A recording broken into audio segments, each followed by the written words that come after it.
Hello, so today I'm going to show you how to access the budget adjuster role in Keanwise.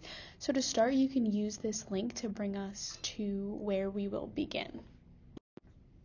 So once you open up Keanwise, you're going to be brought to this home page, and on this home page, you're going to go to the bottom left side and click on the Financial Management tab. So once you click on the Financial Management tab, you will see another tab that says Budget to Actuals, and that's what we're going to click on. After clicking on Budget to Actuals, you will be brought to this page where you are able to type in your fund number and cost center. Once you enter those numbers, you're going to click Apply Filter on the bottom of the menu.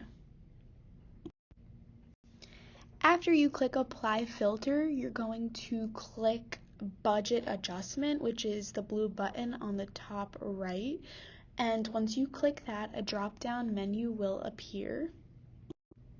Here you're going to type in the reason for your budget adjustment and then click Next.